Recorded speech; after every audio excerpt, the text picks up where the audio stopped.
Hey everyone, welcome back to another video. In this video, there'll be a lot going on. Grab your popcorn. We'll be covering all of iOS, macOS, and iPadOS public updates, and then at the same time covering all the betas. Links will be down in the description to my Twitter, and time chapters will be down below since this video will be more than likely 10 minutes long. And at the very end, we'll walk through universal control and what I think about it, and on top of that, how it performs with voiceover. For now, I had to disconnect our good friend, this HomePod, because it kept trying to music switch. All right, so far, iOS 15.3.1 was a bug fix for Braille display in a security malicious code, arbitrary code problem was fixed with it possibly being exploited out in the wild, which is why I recommended y'all to update your iOS devices. So it should not affect battery life, but I do want to let y'all know that my battery life will be different from anyone else having the same 13 Pro Max, because I do use this battery pack during the work days, Monday through Friday most of the time, because of 5G, as it eats a lot at battery life. And you may be thinking, Austin, okay, you have a 13 Pro Max, why do that? To save on charge cycles, because I plan on keeping this phone for quite a while. You can see my usage over the last 24 hours, and you can see what apps I've used what, and you can see how much I do keep it on either the pack throughout the day, and then in the morning before 6:25 this morning, it was on the MagSafe charger, which is right here. So, without further ado, we go to the last 10 days. Right here, you can see yesterday I used about 90% battery, and here were my screen on and screen off stats, and the iPhone, what apps I was using, what used what battery. 5G does eat a lot, so that's that. But all in all, 15.3.1 has been running great. Now we'll move on to the betas and see how they're running, including iOS 15.4 beta, iPadOS 15.4 beta, and also, wait a minute, we need to check macOS. Let's flip over to macOS real quick, and I'll be right back. All right, so here we are on macOS. We did have a kernel panic as I was trying to, this evening, switch from my macOS beta build, which I'll get into on this SSD, back over to the main hard drive, the main SSD in the actual Mac, which I'll get into all that during the beta stages and stuff like that, and talk about all that fun jazz. All right, battery life. So this Mac was plugged in, or not plugged in. It was connected to the main SSD throughout the day. It was running macOS 12.2.1. So this morning at like 6:38 this morning, it was unplugged, and I took it on the go, did my work like I normally do, and stuff like that. Now, it did go down to 3%, and I think that was because I had it plugged in and running the SSD on battery, the external SSD with the macOS beta, and that does eat a lot at battery because it's constantly keeping the Mac awake, even for things in the background a lot. So that's that, especially if you're running on an external SSD, you're going to eat a lot more battery, especially if it's a beta.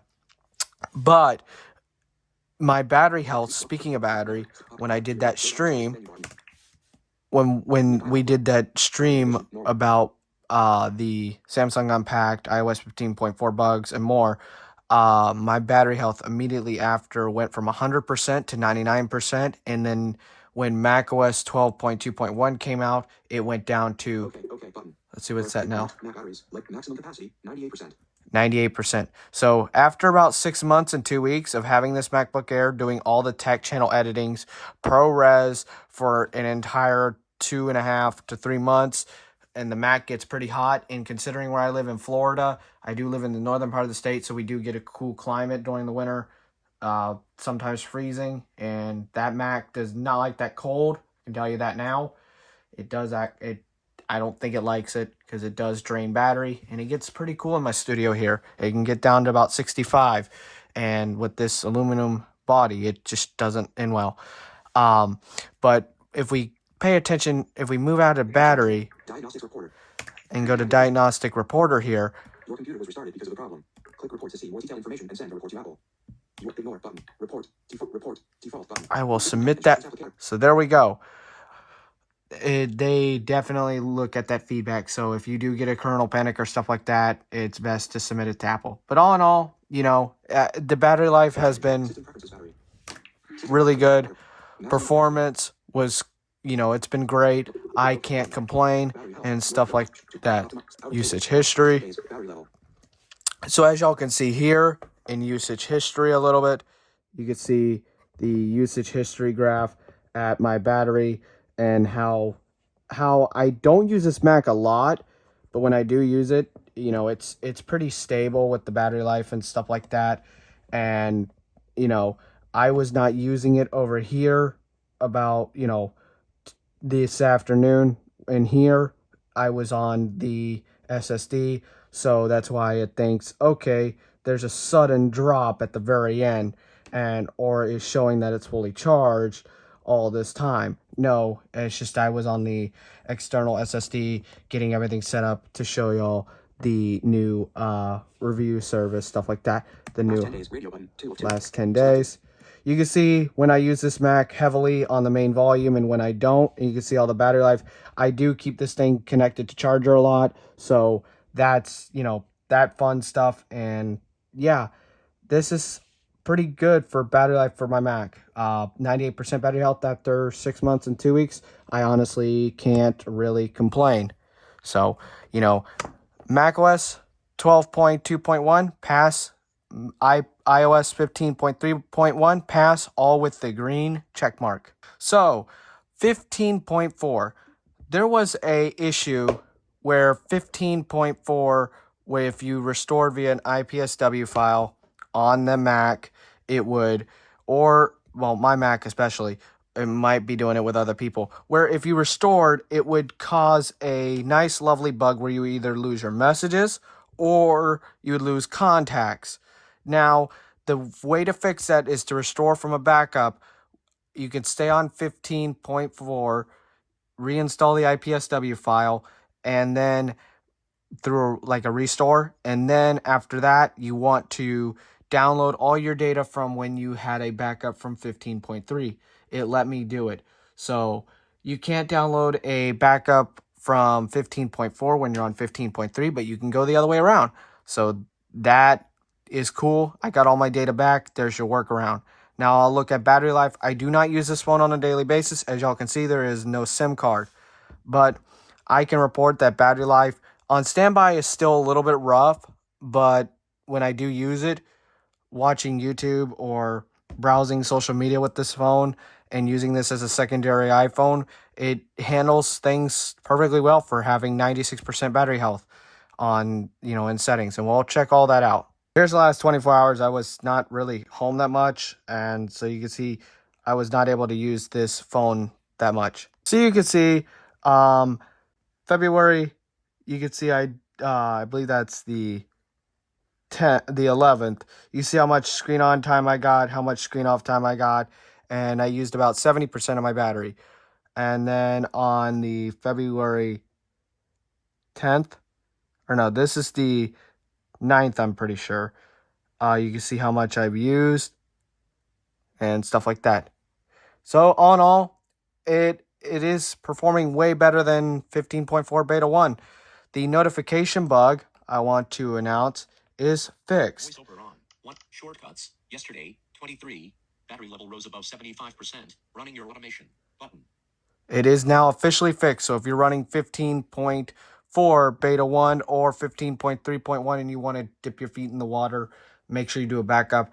The notification bug with VoiceOver is fixed. So when 15.4 comes out, hopefully it stays fixed. And of course, it is now my sleep focus time where no one can bother me. But anyways, yeah, we'll walk over to iPadOS 15.4 and give y'all a little update because I just installed it today. So here's my iPad Pro running iPadOS 15.4. The bug for VoiceOver is also fixed on this iPad.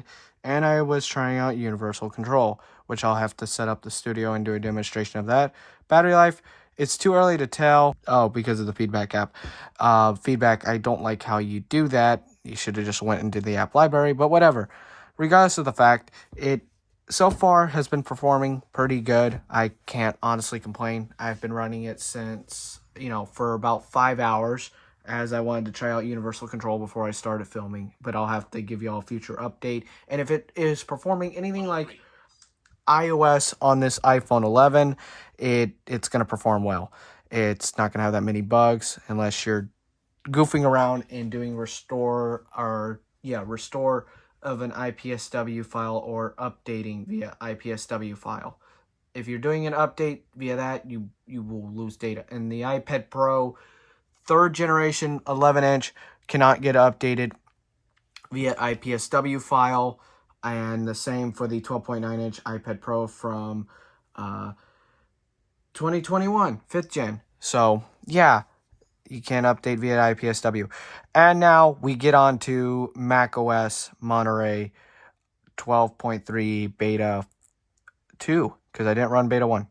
So here's what I do. I get this SanDisk SSD. I'll put this here. I connect this to the Mac. Normally I connect to a dock, but either way. And here we go. So you hold down. I prefer to hold down until the startup menu option appears, just to be extra safe. And there we are. All right, so here we are running macOS. So if I disconnect this SSD, we'd be kind of forced to reboot.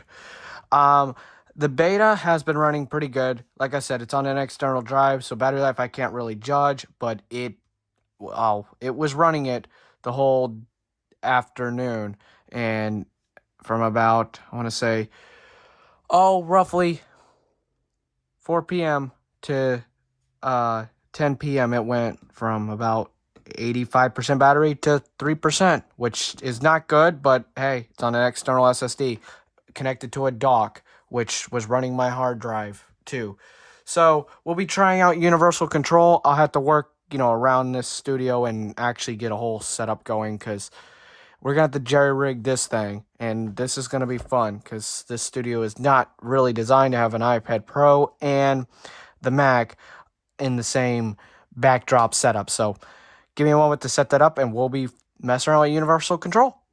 All right, so it took a lot to set this studio up. I had to take down the backdrop white walls and expand this, so it took a lot of work. I'd greatly appreciate it if you gave it a thumbs up. All right, so we're going to go into here. Normally, I would go to the menu bar if you're visually impaired and get to, system preferences via the dock or whatever, but I have it minimized in my dock. So I can go all the way over to here. System podcast 20 system preferences open 19 of 29. System preferences and bring it back up. Zoom dim tool displays arrangement view add display pop arrangement view. So it thinks from the first time I set up the arrangement view that the iPad Pro is over here where the home pod's at. So we're going to go based on that assumption. I'm going to turn off VoiceOver because I don't know the keyboard commands for VoiceOver. I'm sorry, to get it to jump to the iPad. So, or another Mac. But if you have VoiceOver and you know where the arrangement view is, you can slide over like this. And if you have VoiceOver enabled, Smith Station radio button. Your thing will start talking to Pop you. Hits 2000 pop hits. Let me see. Country music pop hits. Button. Get off the widget. All right. So you can see keyboard's not working.